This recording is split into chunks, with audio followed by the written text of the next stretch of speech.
si Dios es Señor, si Dios es Rey, si Dios tienes toda potestad, significa que Él es mi dueño y que entonces yo paso a ser pertenencia de Él. Y es bien interesante, y Santiago da inicio de su carta con una palabra muy conocida que ustedes han escuchado en otras clases con nuestro profesor Alfredo, y él habla y dice, déjeme cambiar de página acá, renunciando a mis derechos, es como hemos titulado esta clase, renunciando a mis derechos. Entonces vamos a ver solamente hoy Santiago 1:1. Mire lo que dice Santiago. Yo, Santiago, esclavo de Dios y del Señor Jesucristo, escribo esta carta a las 12 tribus de los creyentes judíos que están dispersos por el mundo. Reciban saludos. Santiago 1:1. También la Reina Valera, la morenita, como decimos por ahí, la que todo el mundo dice que es la verdadera, la Reina Valera dice, Santiago, siervo de Dios y del Señor Jesucristo. A las 12 tribus que están dispersas, saludo. Entonces, él escribe esta carta y la palabra que él comienza y utiliza desde el principio es la palabra que hemos escuchado antes, como les dije, es la palabra esclavo o señor.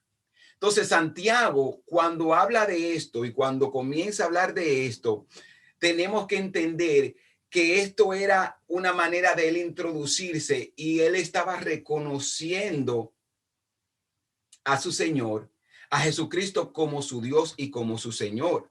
Y la palabra siervo, siervo de Dios o de Jesucristo, Santiago era, mire, algo bien interesante. Déjenme volver al PowerPoint o diapositiva. Santiago era, como le dije al principio, vamos a ver cómo yo no quiero durar tanto tiempo mostrando. Santiago, como les dije al principio, era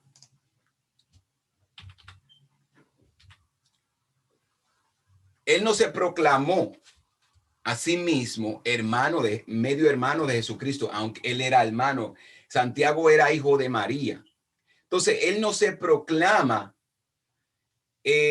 medio hermano de Jesucristo, ni tampoco el obispo de la iglesia de Jerusalén. Él no usa estas dos posiciones o estatus para decir, no, yo tengo aquí derecho o ustedes tienen que escucharme porque yo tengo una conexión con Jesucristo y también ocupo una posición de alto rango en la iglesia en Jerusalén, sino que cuando él escribe como siervo y como esclavo de Dios y de Jesucristo.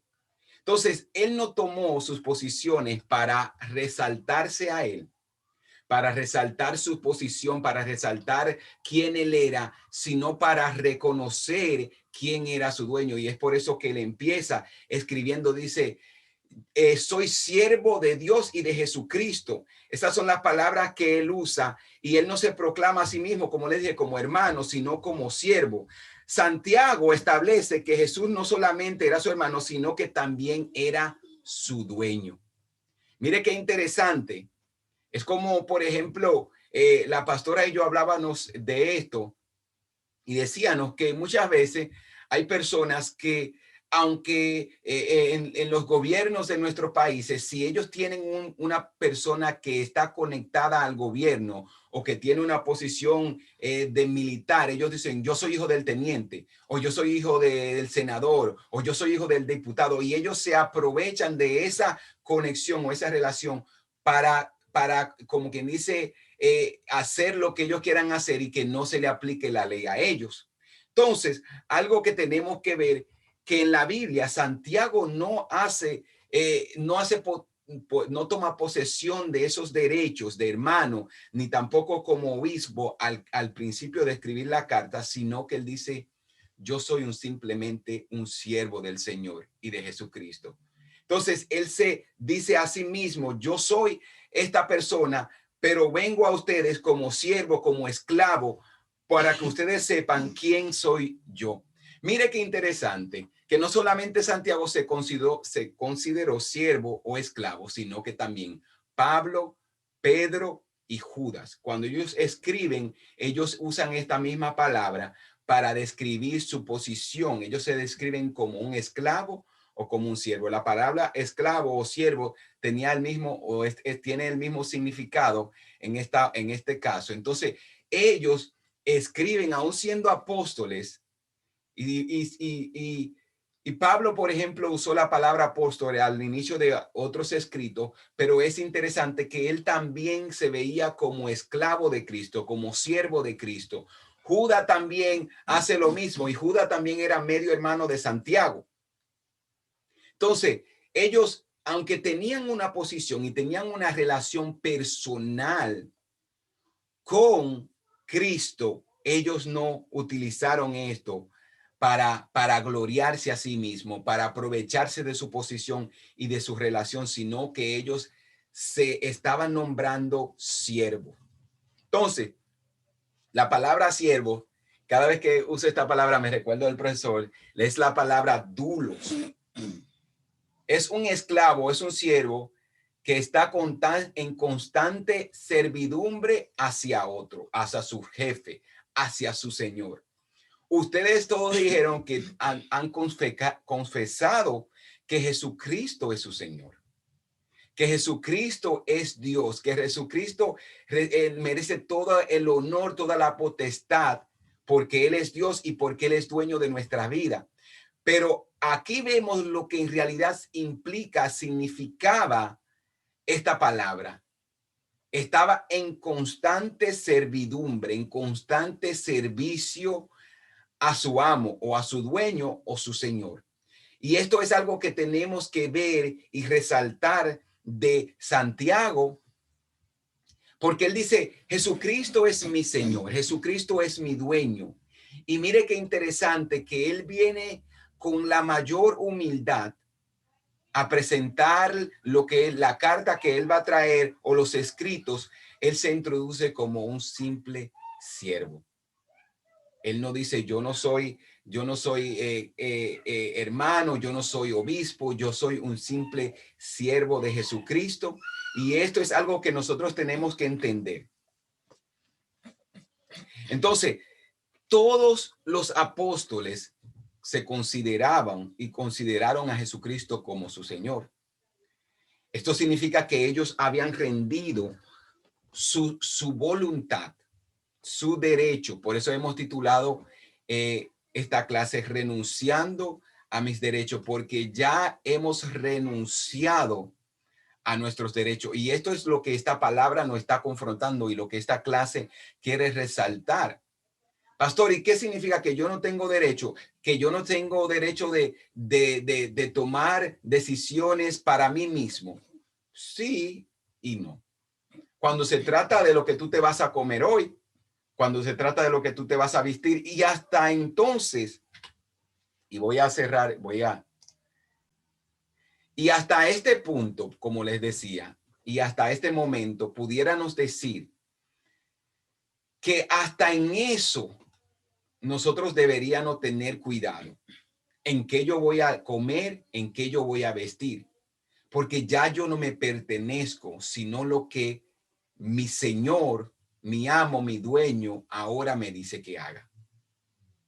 Y es por eso que cuando miramos esta palabra y cuando analizamos esta palabra, si en verdad, y por eso hice la pregunta al principio, si en verdad Jesucristo es mi Señor, en realidad Él gobierna mi vida. En realidad Él es dueño de mi vida y de mis decisiones. Porque hasta eso, mire, le comparto esto de manera personal, que una de las cosas que yo me he propuesto y me propuse desde que yo empecé a ser pastor, es de que yo hasta iba a cuidar mi salud como parte de mi devoción a Dios. Y es por eso que usted me ve a veces poniendo fotos de yo haciendo ejercicio, corriendo, porque yo he dedicado y yo he dicho, yo quiero estar en perfectas condiciones para hacer la obra del Señor. Porque yo he entendido que si yo no cuido mi salud, que si yo no como saludable, yo puedo incluso abortar el plan de Dios para mi vida. Porque si yo no hago lo que yo tenga que hacer y cuidar mi cuerpo de la manera necesaria, yo puedo tener una muerte prematura y morir antes del tiempo que Dios tenía determinado para mí. Entonces, hasta en eso, yo he decidido hacer la voluntad del Padre para glorificar su nombre. Y es algo que nosotros tenemos que tener cuenta. Lo mismo es como que dice, en la manera que me voy a vestir, debo de vestirme de una manera honrada que glorifique el nombre del Señor, porque ya no se trata de mí. Y esto es algo que yo hablo con la pastora y incluso estaban hablando un pastor y él dice, hay camisas que yo no me pongo para ir a predicar. Porque no se trata de mí. Cuando yo me paro al frente, no se trata de mí. Si alguien tiene que resaltar y ser brilloso, es Dios, es Jesucristo a través de mí. La palabra que salen de mis bocas es lo que debe de resaltar. Entonces, ¿por qué? Porque yo tengo dueño, porque ya mi voluntad no me pertenece, sino le pertenece al que me compró y al que me escogió y me llamó. Entonces, la pregunta que hacemos otra vez esta, ¿es en realidad Cristo nuestro Señor y nuestro dueño? Porque si yo me he declarado un siervo o un ministro del Señor, esto significa que ahora yo debo de servir a Jesucristo, debo de servir al que me llamó, debo de servir al que me escogió. Y usted siempre me va a escuchar esto, hablar de eso. Cuando decimos siervo, ministro, cuando usted le dice a una persona ministro, es lo mismo. Un ministro es aquel que sirve. Por eso siempre digo, el Ministerio de Salud. ¿Qué hace el Ministerio de Salud? Servir a la ciudadanía en cuanto a cosas de salud y todo lo demás. El Ministerio de Deporte. ¿Qué hace el Ministerio de Deporte? Promover el deporte entre la juventud. Todo eso que cuando escuchamos la palabra ministerio es un departamento que sirve a la gente. Entonces, si yo me llamo ministro o si me llamo siervo, yo estoy declarando que yo voy a servir a la gente. La pregunta es esta. ¿Estoy sirviendo yo a Dios y a la gente con lo que yo estoy haciendo? ¿Está siendo mi dueño, mi amo, mi Señor glorificado con lo que yo estoy haciendo, estoy diciendo? Y este es el reto que nosotros tenemos en este tiempo. Esta es la palabra que aunque es un estudio, es la palabra con la que Dios me ha venido confrontando desde que el inicio de este año. Tenemos que volver a Él, tenemos que volver nuestra lealtad a Él. Y esto lo vamos a ver en el libro de Santiago, porque Santiago, una de las énfasis que Santiago hace es fe plus obra, fe plus una acción que produzca salvación. Fe significa una acción, pero si esta acción solamente hace sentir a una persona bien, si esta fe solamente hace que una persona reaccione a lo que yo dije, no se está cumpliendo toda la misión. Porque la fe que produce acción debe de producir también salvación.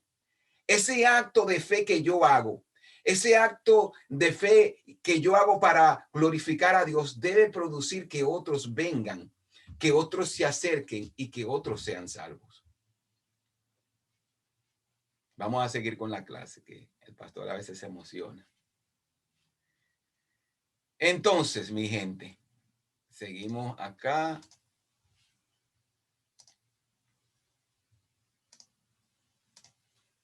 Entonces, Santiago nos dice, dulos, siervo, es uno que está en constante servidumbre.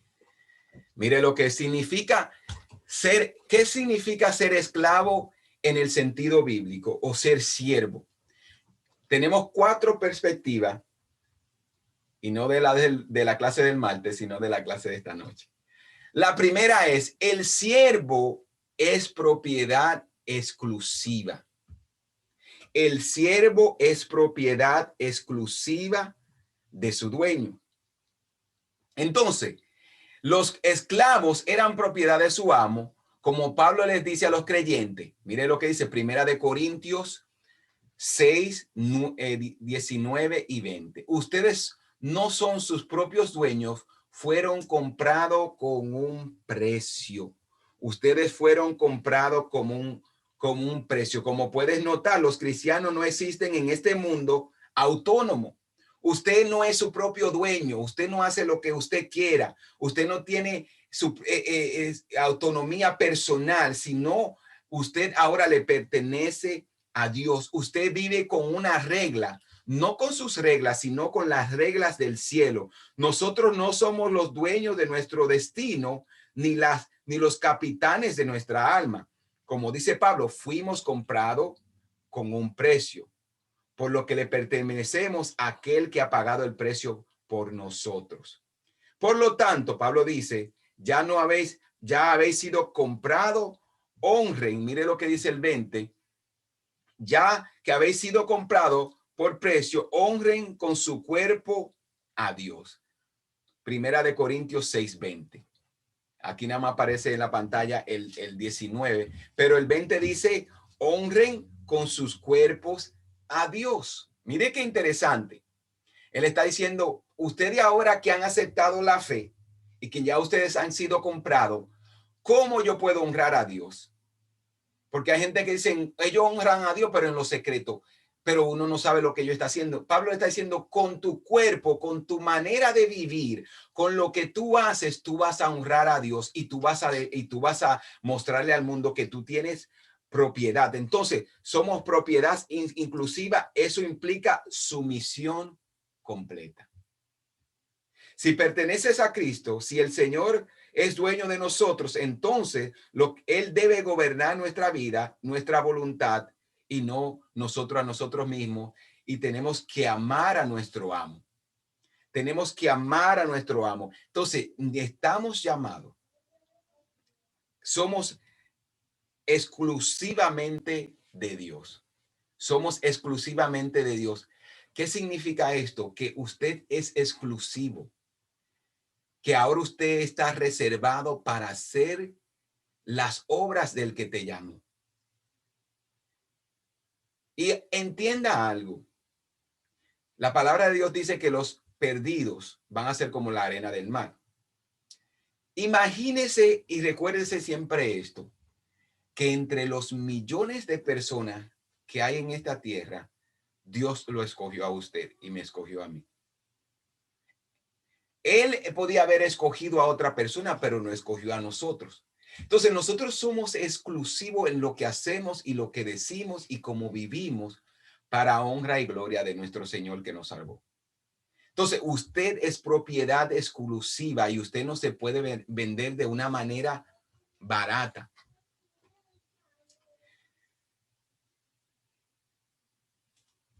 Hay una historia de un hombre que era muy sabio y que tenía una prenda, y había un joven que quería conocer su valor porque él no desconocía su valor. ¿Qué pasa? Que este joven fue donde el gran hombre sabio y le dijo a él, yo necesito saber cuál es mi valor. Y este hombre sabio le dijo al joven, toma este diamante o esta joya y ve al mercado y véndela, pero no la vendas por menos de una moneda de plata. Perdón, por menos de una moneda de oro. Cuando el joven va al mercado, el joven llega al mercado y comienza a venderla y tratar de venderla, y él dice, él comienza a vender la joya y va donde los mercaderes y se la presenta a los mercaderes y le dice, estoy vendiendo esta joya. Muchos se quedaron impresionados con la joya, pero cuando él le decía el precio, muchos se quedaban sorprendidos, y solamente hubo un anciano mercader que le dijo, lo máximo que yo puedo darte por esta joya es una moneda de plata. Bueno, como este joven quería complacer al hombre sabio, él regresó al mercado y le dijo al hombre sabio, gran sabio, yo no he podido vender la joya que querías que vendiera por una moneda de plata, pero lo más que me quisieron dar fue una moneda de plata, pero tú quieres una moneda de oro. Y él le dice, toma ahora la joya y vete donde la persona que evalúa, vete al joyero y que evalúe la moneda. O que, que evalúe la prenda o la joya. Cuando él llega donde el joyero mira mira esta pieza preciosa y le dice a él, le dice al joven, lo máximo que yo te puedo dar ahora mismo son 74 monedas de oro. Hoy mismo yo te puedo dar 74 monedas de oro. Pero si el dueño está dispuesto a esperar unos días, yo le puedo dar hasta 120 monedas de oro. Cuando el joven escuchó eso, él se quedó pasmado y regresó donde el amo o donde el hombre sabio y le dijo, hombre sabio, me acaban de ofrecer 74 monedas de oro por la joya. Y ahí es cuando el hombre sabio le dijo, por eso tú nunca debes de dejarte evaluar por una persona que desconoce tu valor. ¿Qué le quiero decir con esta historia? Que nosotros somos exclusivos de Dios. Solamente Dios sabe el valor que tenemos y nosotros tenemos que vernos a la luz de lo que Dios nos ve. Somos siervos, pero somos propiedad exclusiva de Dios y no podemos dejarnos mal usar o desvalorar por cualquier persona, porque somos propiedad exclusiva. Exclusiva significa también que solamente el dueño puede utilizarlo. Cuando algo es exclusivo, no todo el mundo tiene acceso a eso. Entonces, no todo el mundo tiene acceso o tú no puedes ser gobernado por todo el mundo, sino solamente por Dios, porque somos propiedad exclusiva de Él. La segunda cosa que vemos acá y lo que significa ser siervo o esclavo de Cristo es compartirle aquí la pantalla. Una devoción singular. Ningún esclavo obedece a otro amo, pues su principal preocupación es llevar a cabo la voluntad de la persona a quien le pertenece. Llevar a cabo la voluntad de la persona a quien le pertenece. Nosotros solamente podemos hacer la voluntad de Dios. Mateos 6:24. Nadie puede servir a dos señores, pues menospreciará a uno y amará al otro, o querrá mucho a uno y despreciará al otro. Entonces, tenemos que entender a quién vamos a amar. Usted siempre me va a escuchar decir que su Dios, su Señor, es eso a quien usted sirve y a quien usted ama más. La persona que controle su vida, sus deseos, ese es su Señor. Y tristemente, tengo que decir de que hay muchos padres que su Señor son sus hijos. Hay muchos esposos que su Señor es su esposa. Hay muchas esposas que su Señor es su esposo. Hay muchas personas que su trabajo es su Dios. Entonces, todo lo que gobierne tu vida y basado a lo que las decisiones que tú tomes, si son movidas por otra cosa que no es Dios, eso es tu Dios. Hay muchas personas que su Dios es su dinero. Hay otras personas que su Dios es su fama, su Señor es su fama. Entonces, si eso controla tu vida, si las decisiones que tú tomas es en base a la situación y el ambiente que te rodea, eso es tu Dios. Incluso si tú eres pobre y tú tomas decisiones basadas a tu pobreza, la pobreza es tu Dios. Porque hay gente, oiga esto, hay gente que son pobres y ellos dicen, yo robo porque yo soy pobre. Usted ve que aún el pobre, porque siempre nosotros hablamos del famoso, siempre hablamos del orgulloso, siempre hablamos de esto, del esposo, de la esposa, pero aún incluso hasta una persona pobre y la pobreza puede convertirse en el Dios de una persona. ¿Por qué? Porque si una persona roba porque es pobre, está violando la voluntad de Dios la cual nos dice que no debemos robar. Entonces, todas estas cosas, todo lo que gobierne tu vida y te impulse a vivir y a mirar hacia el futuro que no esté conectado al reino de los cielos, eso es lo que te controla. Y si eso te controla, eso es tu Dios. Y por eso que el segundo punto dice que debemos de dar una devoción singular a Dios, porque solamente Él tiene el control y debe tener el control de nuestra vida. El esclavo de Cristo está dedicado a obedecer y amar solamente a su amo. El siervo de Cristo, el ministro de Cristo, debe solamente amar a Cristo, a obedecerle a Él.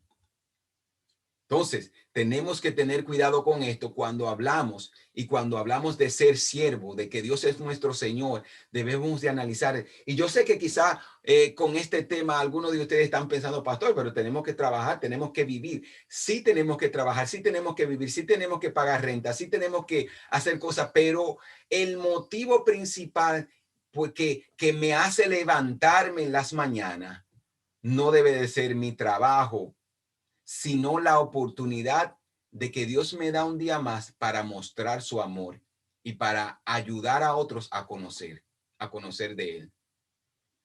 Este es nuestro gran reto. Y esto yo sé que quizá pueda ser que suene un poco hasta radical en cierto sentido, pero Cristo debe de ser la razón y el motivo por la que tú te levantes de la cama todos los días. ¿Qué yo voy a hacer hoy para que Dios sea glorificado? ¿A quién yo le voy a hablar? ¿A quién yo le voy a compartir? Incluso hasta tu trabajo, la manera como tú haces tu trabajo tiene que separarte de los demás empleados en tu trabajo para que tu jefe diga, esta persona es diferente. Para que esa persona diga, yo tengo que contratar a más cristianos, porque si todos los cristianos son como esta persona, yo necesito personas cristianas en mi empleo. Y yo miro esto y ahí miré la foto de mi amada suegra Carmela. Y yo digo que Carmela, ella, yo me río y lo digo esto con cariño porque Carmela siempre dice que, ay, yo no sabía que tanta gente me querían cada vez que ella cumple años. Todo el mundo me llamó y hasta mi jefa. Pero esto es la evidencia de que Cristo está en Carmela, de que ella es amada y de que ella incluso es fue una buena empleada hasta el punto que ella tiene años ya que se jubiló y su jefa le dice, ¿quieres regresar al trabajo? Porque ella dio testimonio de que Cristo vivía en ella. Y eso es lo que nosotros estamos llamados a hacer donde quiera que estemos. Y la palabra de Dios nos dice que todo lo que hagamos debemos de hacerlo como para el Señor. Todo lo que hagamos debemos de hacerlo como para el Señor. Entonces, yo no lo estoy haciendo para mi jefe, yo no lo estoy haciendo para recibir un pago, aunque va a ser el resultado de su trabajo. Yo lo estoy haciendo como para el Señor mismo, porque yo soy representante de Él. El tercer punto.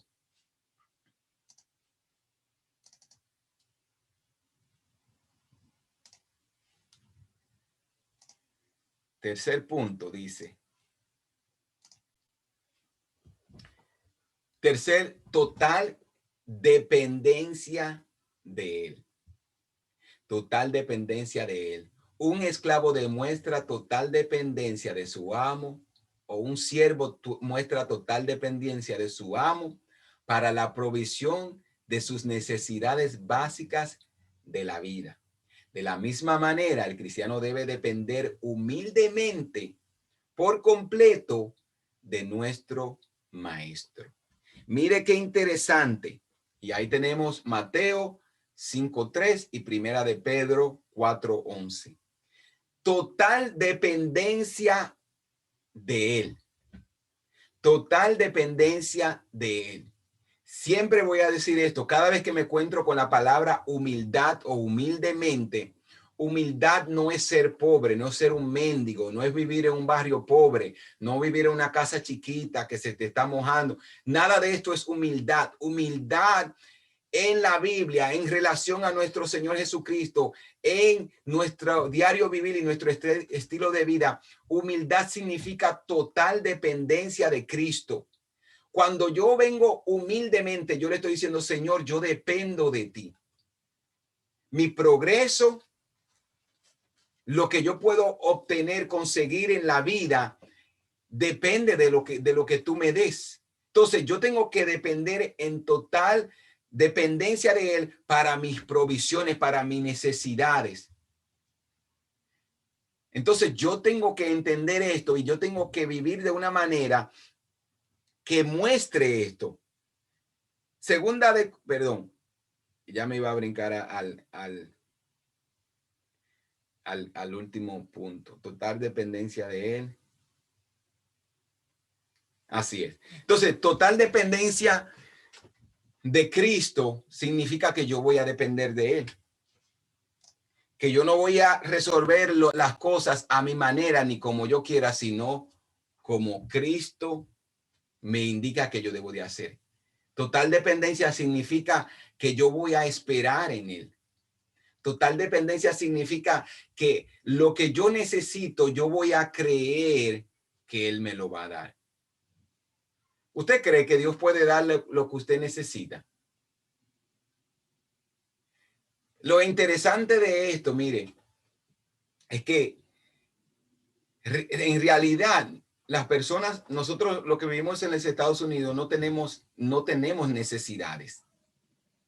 Bueno, obviamente tenemos que pagar nuestra renta, tenemos necesidad de trabajar para pagar nuestro costo de vida, pero necesidad, en este país casi esto no es ni siquiera, yo digo que no hay necesidad, sino es lo que son añadiduras, porque usted tiene todo lo necesario, usted tiene comida y esta pandemia nos ha mostrado esto.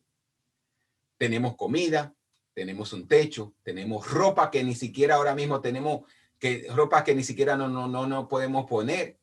Hay algunos que todavía tienen el sticker puesto en la ropa que se compraron porque la pandemia no le ha dado la oportunidad de estrenarla. Entonces, tenemos mucho más de lo que necesitamos y Dios aún así nos sigue dando. Mire qué interesante.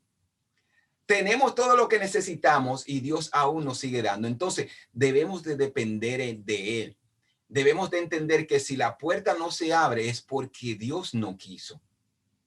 Y porque mira, Dios siempre te va a dar más de lo que tú estás pidiendo. Entonces, si yo tengo total dependencia de Cristo, yo voy a entender que Cristo es mi rey y mi señor y que él va a proveerme todo lo necesario. Mire, algo que yo aprendí y que yo digo, me encontré con esto una vez, es de que, mire, en sus relaciones, sus hijos, mire, Dios ama más a sus hijos que usted como padre. Dios ama más a tu esposa, Dios ama más a tu esposo, Dios ama más a tus familiares. Entonces, nuestro trabajo es de ir ante Dios y entregar nuestros hijos a Dios. Y como siempre digo, Dios te va a pedir lo que más tú amas. Entonces, en la cuarta cosa que tenemos que entender y que tenemos que mirar es el esclavo era personalmente responsable ante su amo. Yo tengo que ser responsable de lo que yo hago, de lo que yo digo y de cómo yo vivo. Yo tengo que ser responsable de lo que yo hago, de cómo yo vivo y de lo que yo digo. Todo lo que yo hago, yo tengo que darle cuenta al Señor por esto. Yo voy a dar cuenta a Dios lo que yo hago con mi tiempo, lo que yo hago con mi vida, lo que yo hago con mis talentos y cómo yo trate a los demás. Entonces, yo tengo que entender que voy a dar cuenta por todo lo que el Señor me ha entregado. Y ahí vemos la parábola de los talentos, que a cada uno se le entregó una cantidad. Todos nosotros tenemos un don, tenemos una habilidad, tenemos algo que podemos ejercer en la obra del Señor, que podemos glorificar al Señor. Entonces, mire, usted tiene que entender que el servicio al Señor no es solamente pararse al frente con un micrófono. Servir al Señor no es solamente pararse al frente con un micrófono para predicar, para cantar, para tocar un instrumento. Usted puede servir al Señor desde su banca. Y mire, usted va a conocer personas en la iglesia que usted nunca lo va a ver al frente, pero son personas de mucha influencia entre las mismas personas de la iglesia y en el cielo. Son personas que siempre están orando por las diferentes personas de la iglesia. Entonces, ¿qué yo te quiero decir con esto? De que nosotros tenemos que entender esto. Vamos a dar cuenta. Mira cómo dice Segunda de Corintios 5, 9 y 10. Por esto tratemos de obedecer, palabra obedecer, ya sea en esta vida o en la otra, porque todos nosotros vamos a tener que presentarnos delante de Cristo, que es nuestro juez. Él juzgará lo que hicimos mientras vivíamos en este cuerpo y decidirá lo que merecemos como premio o nos castigue. Entonces, Dios nos va a dar la recompensa. Vamos a presentarnos ante Dios y Él nos va a juzgar lo que usted hizo. Entonces, entienda esto, que todo lo que usted está haciendo, usted va a tener que dar cuenta a Dios por eso, especialmente con sus dones y con sus talentos. Y nosotros tenemos la responsabilidad, se nos ha encomendado el ministerio, el servicio de ser pacificadores. Y no es de traer paz entre dos enemigos, aunque este es parte de nuestro trabajo, sino en que el hombre llegue a reconciliarse, a tener paz y una relación con Dios. Estamos llamados a esto.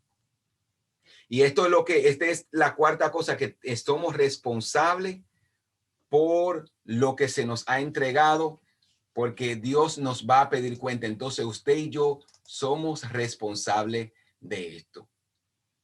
Y ya para concluir y entrar y abrir y que a ustedes abran sus micrófonos. ¿Por qué esto es importante?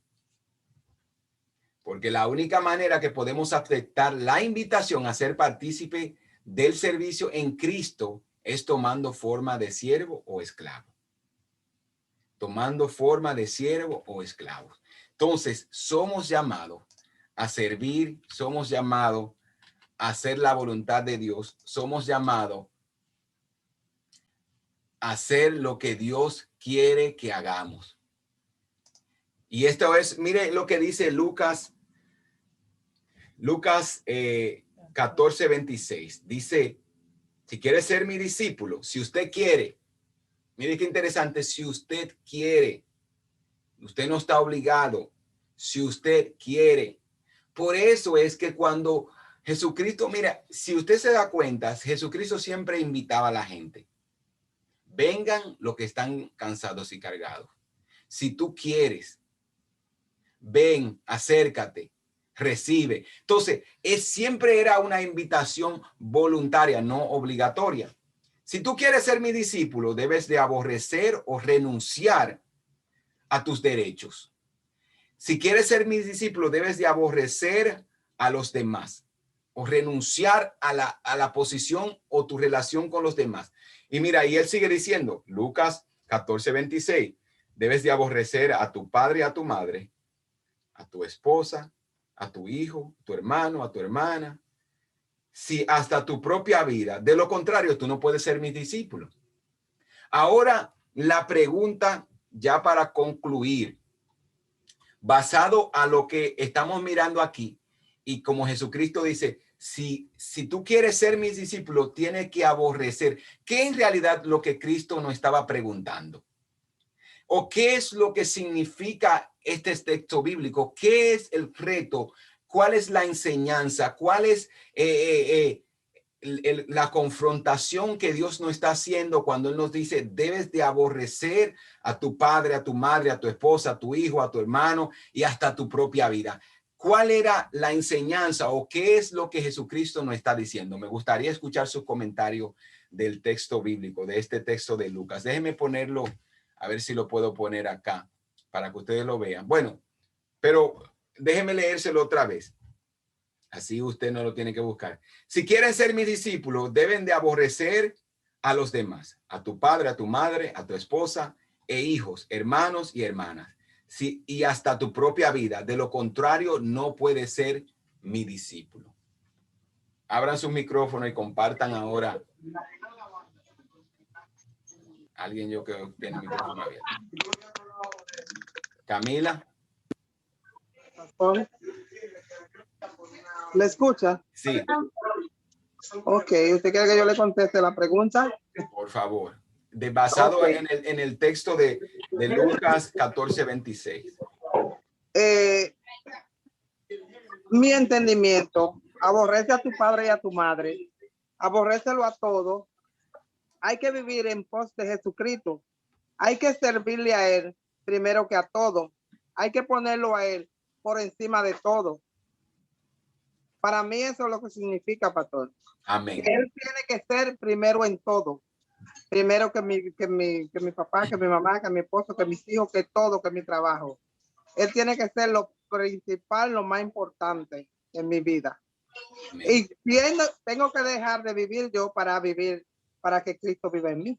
Amén. O sea, de dejar todo para vivir solamente de acuerdo a la vida que tengo que vivir en Cristo Jesús. Amén. ¿Alguien más? Pastor, esto también me lleva a pensar, como lo estaba hablando usted en la clase, entonces ahí también entra lo que dice que no tenemos otro dioses aparte de él, porque el que te gobierne se va a ser tu Dios. Se mencionó de que tu hermano, tu hijo puede ser tu Dios. Y mira, y dice en una parte, dice, si hasta tu propia vida, y yo ahí lo pongo como, ok, ¿qué es mi propia vida? Mis deseos, ¿no es verdad? Lo que, ok, mi propia vida es el amor que yo le tengo al dinero, el amor que yo le tengo al trabajo. Eso también para mí es parte de lo que el Señor le está diciendo. Ninguna de esas cosas va a estar antes que yo. Amén. ¿Alguien más? Me gustaría escuchar algunos ejemplos de Carmela. Bueno, yo siempre he dicho que para mí el que primero en mi vida es Dios, porque Dios es dueño de mi vida. Y el primer momento que yo dije aceptar al Señor, yo lo tengo en el primer plano de mi vida. Primero Dios sobre todas las cosas. Cuando tú dices que Dios es primero en tu vida, tú tienes que obedecer la palabra de Dios y seguir la voluntad de Él, porque tú lo tienes en primer lugar en tu vida. Y Amén. eso yo he hecho, servir al Señor en primer lugar. Amén. ¿Alguien nos puede dar algunos ejemplos? Alfredo, ¿tú ibas a decir algo? Sí, yo iba a decir algo. Bueno, uno de los ejemplos, y quizás voy a usar el ejemplo que Jesús usó del hombre rico, cuando él se acercó a Jesús y le dijo, Señor, maestro bueno, ¿qué debo de hacer para heredar la vida eterna? Jesús le dijo que, bueno, guardara los mandamientos. Él dijo que él lo hizo todo eso desde su juventud. Y después entonces Jesús le dijo, bueno, pues te hace falta algo, vete, vende todo lo que tú tienes, dáselo a los pobres, entonces después ven y sígueme. Ahí él se entristeció.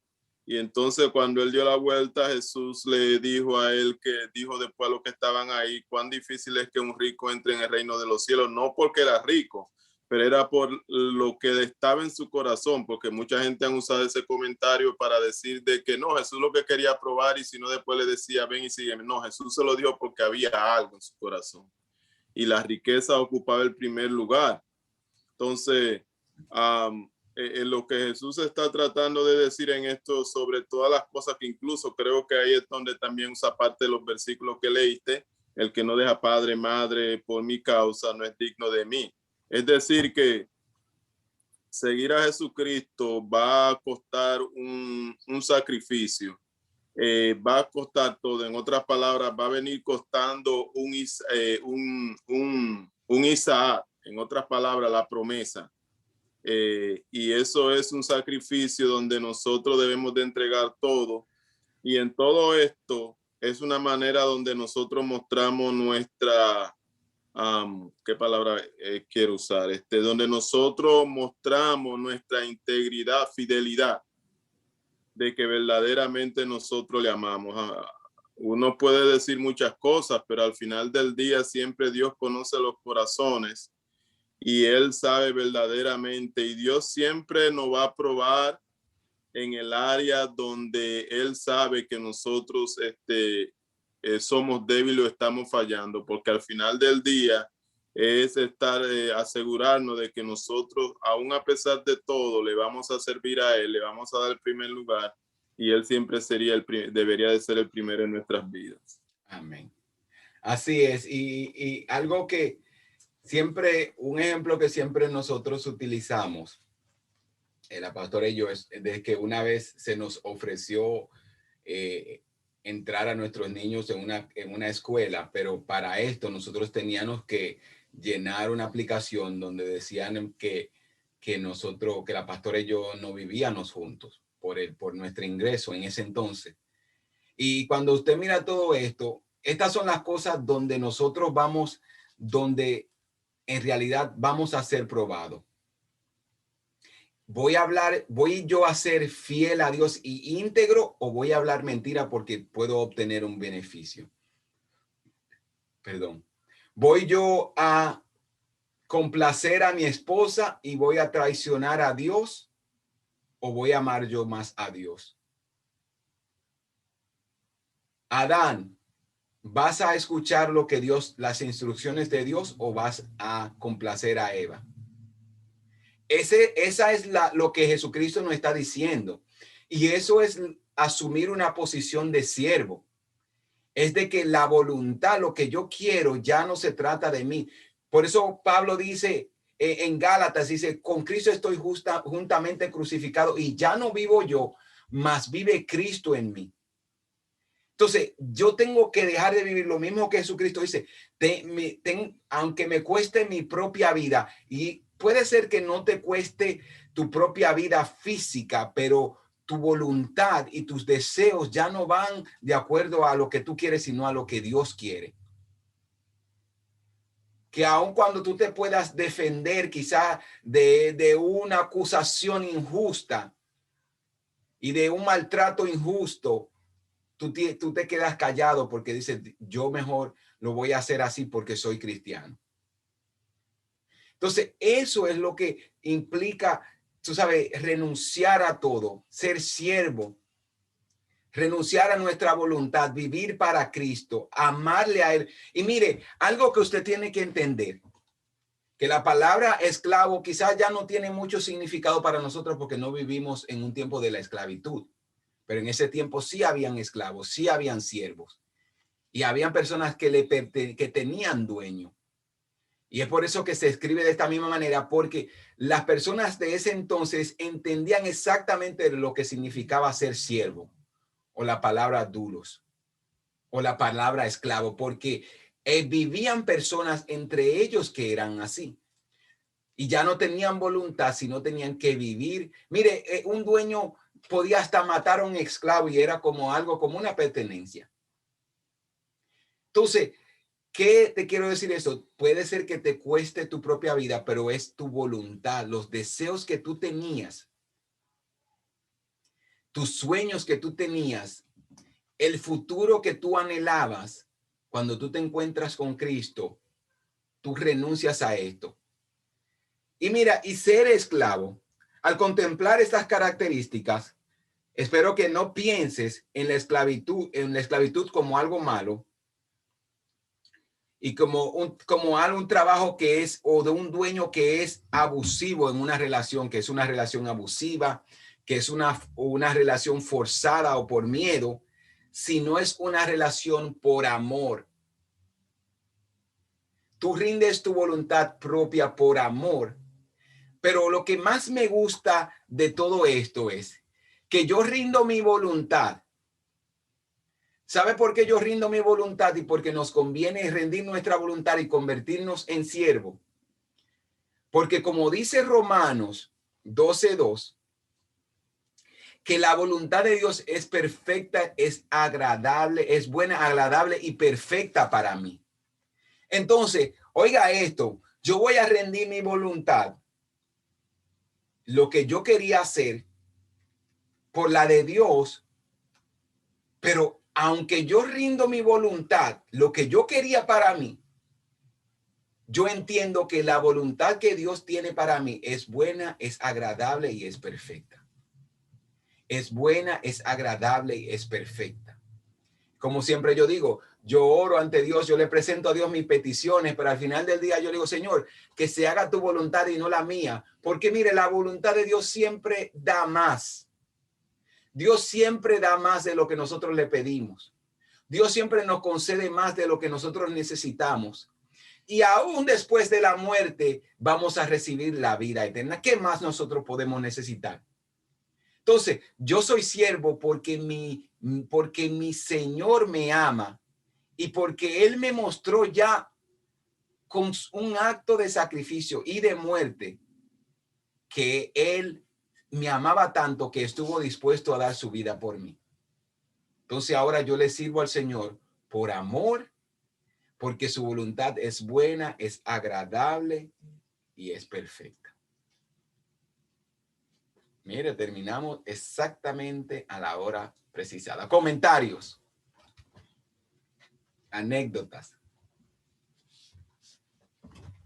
Te puede abrir su micrófono, no tenga miedo. Pastor, yo